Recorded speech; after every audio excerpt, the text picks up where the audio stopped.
अस्सलाम वालेकुम गाइस, मैं हूं सर मलिक। आप देख रहे हैं मलिकवी नमस्ते, सत श्री अकाल। कैसे हैं आप लोग? हाजिर हैं एक और नई वीडियो के साथ। और आज की वीडियो इंडिया चाइना गलवान पाक मीडिया ऑन इंडिया, जो इंडिया ने पिटाई की है चाइनीज़ आर्मी की, उस पर पाकिस्तानी मीडिया की रिपोर्टिंग देखते हैं और मज़ा आएगा वीडियो देखने का। इस वीडियो को देखने से पहले आप हमारे चैनल को लाइक करें, सब्सक्राइब करें और दोस्तों के साथ शेयर करना मत भूलें।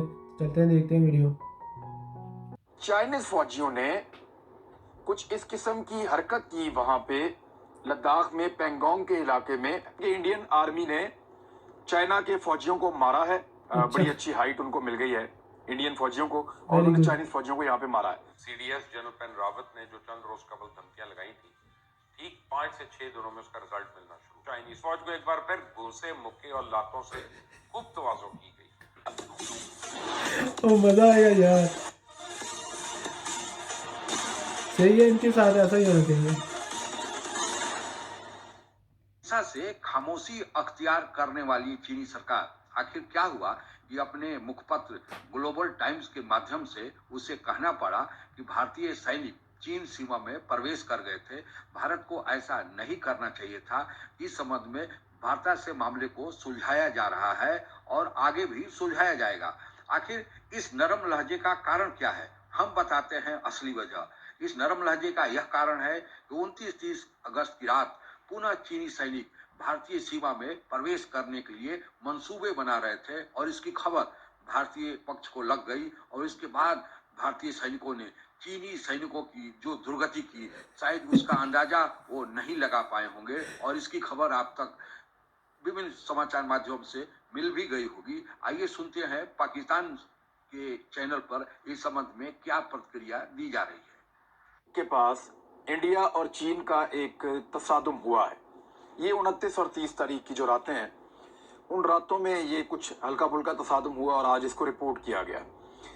चाइनीज फौजियों ने कुछ इस किस्म की हरकत की वहां पे लद्दाख में पेंगोंग के इलाके में, जिसकी वजह से इंडिया और चीन के फौजियों के दरमियान एक क्लैश हुआ है कि इंडियन अच्छा जी, आर्मी ने चाइना के फौजियों को मारा है। ये वाह। पेंगोंग लेक का जो सदरन बैंक है, या उसका जो सदरन जनूबी उसका जो एरिया है, वहां पे एक बड़ी जबरदस्त जो दिफाई हिकमत अमली के लिहाज से एक पोस्ट थी, उसको जो है वो काबू कर लिया है। बड़ी अच्छी हाइट उनको मिल गई है इंडियन फौजियों को, और उन्होंने चाइनीज फौजियों को यहाँ पे मारा है। इसका मतलब है इंडिया ने अग्रेशन की है, इंडिया आगे बढ़ा है। रिएक्ट किया स्टेटमेंट इंडिया ने। आया था 2 दिन पहले बिपिन रावत का, जिसमें उन्होंने कहा था कि हमारे पास अगर मुज़ाकरात कामयाब नहीं होते तो मिलिट्री ऑप्शंस मौजूद हैं। चाइना इस किस्म की चीजें कर रहा है कि वो इन चीजों से बाज रखे अपने फौजियों को। वो चीन को भगा के एक हाइट ले ली है, तो इसका मतलब आप समझ जाएं कि जंग की जुबान में क्या हो सकता है। देखिए, दोनों तरफ से हथियार का इस्तेमाल नहीं हुआ, गोली नहीं चली, हम्म। आपस में एक क्लैश जरूर हुआ है, धक्कम मुक्के पेल हुई है। घूसे भारत लाते। भी साउथ चाइना सी में पहली मर्तबा दाखिल हुआ है अपने जंगी जहाजों के साथ अमेरिका की मदद के लिए। रिपोर्ट जो किया गया वो ये कि भारत के 2 जंगी जहाज साउथ चाइना सी में उतरे हैं और अमेरिकन के करीब गए हैं, अमेरिकन की मदद के लिए कि जी हम भी आपके साथ खड़े हैं, हम आपकी मदद करने के लिए यहाँ पे आ गए हैं। तो एक सिंबॉलिक इन्वायरमेंट क्रिएट किया जा रहा है चीन के खिलाफ। चाइनीज फौज ने खोदे हुए गड्ढे में खुद गिर गया।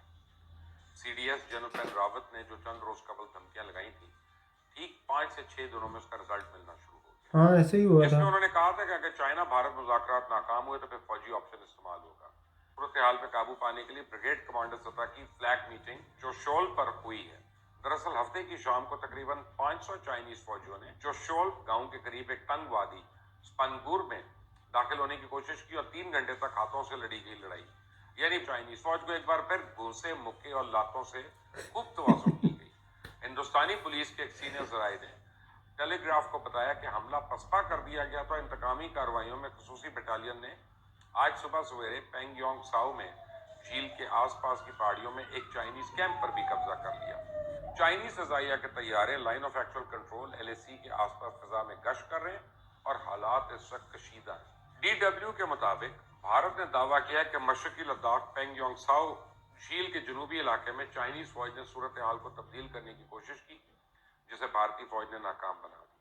नई दिल्ली में भारतीय हुकूमत की तरफ से जारी बयान में तस्दीक करते हुए कहा गया कि यह वाकया 29 और 30 अगस्त की दरमियानी रात का है और झील के जुनूब में इस तरह की झड़पें पहली बार हुई हैं। दिफाई माहिरीन के मुताबिक दोनों के दरमियान ये एक नया महाज खड़ा हो गया।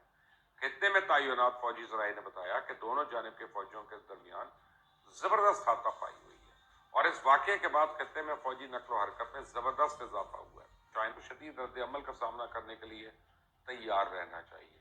भारत ने आज पहली दफा बाज़ाब्ता तौर पे उनकी फौज ने एक इलामिया जारी की है। 2930 की रात को चाइना की फौज ने दोबारा भारत की एक और ख्याली LAC जो है उसको अबूर करने की कोशिश की, जिसको भारत की फौज ने नाकाम बना दिया। प्रीएम्प्टिव यानी इसको प्रीएम्प्टिव स्ट्राइक जैसे होती थी ना कि यहाँ पर शक है कि कोई लोग होंगे तो एक स्ट्राइक कर दी, तो ये प्रीएम्प्टिव हमने रोका है, यानी हमने अपनी सरहदों के अगर ना रोकते तो शायद अंदर आ जाते। बड़ी स्टर्न वार्निंग भारत ने दी है। सवाल ये है कि अब व्हाट नेक्स्ट, यानी देखिए ना पाकिस्तान इसमें मैं आपको ये बात चाहे जो भी हो, ये देखिए ना 2-3 महीने से हम ये चाइना और ये सारा डिस्कस करें, अब बाकी मीडिया हमारे दोस्त अहबाब इसकी अहमियत समझने लगे हैं।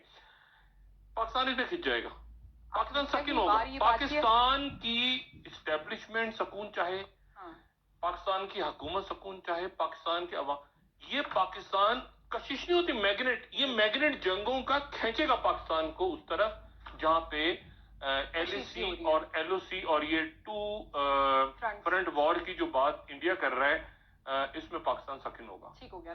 जैसा कि आप लोगों को ज्ञात ही होगा कि भारत और चीन के बीच 3488 किलोमीटर की सीमा रेखा है, पर दुर्भाग्यवश चीन पूरी सीमा रेखा को ही एक तरह से विवादित मानता है। हालांकि अंग्रेजों के शासनकाल में भारत और चीन सीमा के बीच विभाजन मैकमोहन लाइन द्वारा कर दिया गया था। पूर्व में हमारी चाइना पॉलिसी में कुछ खामियां रही हैं। हम हमेशा से पाकिस्तान को ही नंबर 1 दुश्मन मानते हैं। चीन के तरफ से आने वाले खतरे को हम लोगों ने नजरअंदाज किया है। चीन भी हमेशा से अच्छे पड़ोसी बनने का दिखावा करता रहा है, जबकि भारत की बढ़ती आर्थिक ताकत, विश्व मंच पर बढ़ते प्रभाव से हमेशा ही चीन अपने को असहज महसूस करता रहा है।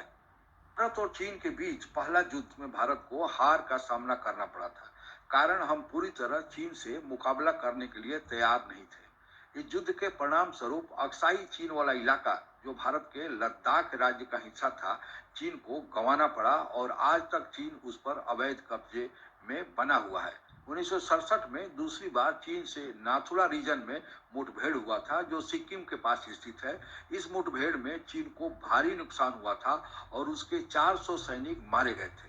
तीसरी बार डोकलम में चीन और भारत के बीच विवाद हुआ था, जो 72 दिनों तक चला था, लेकिन इसमें किसी भी पक्ष के किसी सैनिक के हताहत होने की कोई खबर नहीं थी। चौथी बार इसी साल 16 जून की रात गलवान घाटी में क्लेश हुआ, जिसमें भारत के एक सैन्य अधिकारी तथा 19 जवानों को शहीद होना पड़ा। और चौथी बार हाल में ही 29 गलवान घाटी में पुनः क्लेश हुआ और इसमें पुनः चीन को मुंह की खानी पड़ी। चीन की नीति का अंदाजा लगा लिए होंगे कि उसकी कैसी दोगली नीति है और उसका व्यवहार भारत के प्रति कैसा है। अब हमको सचेत होने की आवश्यकता है। आप अगर हमसे जुड़ा रहना चाहते सुबह इस वीडियो देखी, इस वीडियो को देखने के बाद हमें पता चला कि किस तरह से इंडिया की आर्मी ने चाइना वालों की पिटाई की और अब वो हमेशा याद रखेंगे इसको। इसीलिए मेरे ख्याल से रशिया की मदद से चाइना इंडिया के साथ सुलह सफाई करना चाहता है, कुछ इस तरह से। तो इतनी देर के बाद इनको याद आया, अब इतनी ज़्यादा पसपाई हुई है उनकी पूरी दुनिया में, इनको मुँह छुपाने के लिए जगह नहीं मिल रही। और इन्होंने देखा कि रशिया जो है इंडिया का बहुत ही ज़बरदस्त किस्म का दोस्त है, तो इनकी मदद से हम जो डायलॉग है वो करते हैं। अब मेरे ख्याल से इनको पहले ही समझ जाना चाहिए था कि यार इंडिया जो है वो भी एक सुपर पावर है, उनके पास न्यूक्लियर है, हर चीज़ है। अगर इंडिया थोड़ा सा लचक दिखा रहा है तो वो यही कि पीस हो, अमन हो। मगर जो चाइना ने किया, अब दोबारा से उन्होंने वही जो गलती पहले की थी वही करना शुरू कर दी। तो अब तो उनको जवाब बराबर मिला है। और अब देखें पूरी दुनिया में अब ये रिपोर्ट हो रहा है कि इंडिया की आर्मी ने कब्ज़ा कर लिया और 4 किलोमीटर अंदर चले गए और जो मोर्चे थे वहाँ पर भी उन्होंने कैंप्स थे उन पर भी कब्ज़ा कर लिया है। तो अब इनको याद आ गया कि डायलॉग करते हैं और सब कुछ ठीक हो जाए। तो अब तो बहुत देर हो चुकी, मगर जो भी हुआ ठीक हुआ। अब इनकी मीटिंग है मेरे ख्याल से जो रशिया ने करवाई है, तो कुछ इस तरह से। तो देखते हैं क्या रिज़ल्ट निकलता है। मगर इनकी पसपाई हुई जो लास्ट लाफ है ना, वो इंडिया का था और ये हमेशा याद रखेंगे। मेरे ख्याल से नेबर्स के साथ अच्छे ताल्लुकात होने चाहिए। आप नॉर्मल ज़िंदगी में अपने हमसाए हैं जो वो चेंज कर सकते हैं, एक सिटी से दूसरी सिटी जा सकते हैं, मगर जो कंट्रीज़ हैं नेबर्स, उनको कभी भी आप चेंज नहीं कर सकते। तो मैं तो यही कहूँगा कि यार अमन होना चाहिए, शांति होनी चाहिए। और पाकिस्तानी मीडिया ने जिस तरह से रिपोर्टिंग की, बहुत ही पॉजिटिव साइन है कसम से। इस तरह की चीज़ें हमें पहले देखने को नहीं मिलती और इससे पता चलेगा कि जो चाइना ने किया अच्छा नहीं किया, पाकिस्तानी लोगों को भी पता चलेगा। और इंडिया और पाकिस्तान के साथ अमन होना चाहिए, एक दूसरे के भाई भाई हैं हम यार। बहुत हो गया, इतने सालों से लड़ाई हम किए जा रहे हैं और कुछ भी नहीं। तो एक दूसरे के साथ अच्छे से रहें, एक अच्छा रिलेशनशिप होना चाहिए नेबर्स के साथ। सो गाइज़, ये थी हमारी आज की वीडियो। आपको हमारी वीडियो कैसी लगी? अगर अच्छी लगी हमारे चैनल को लाइक करें, सब्सक्राइब करें और दोस्तों के साथ शेयर करना मत भूलें। तो मिलते हैं नेक्स्ट वीडियो में। अल्लाह हाफिज़।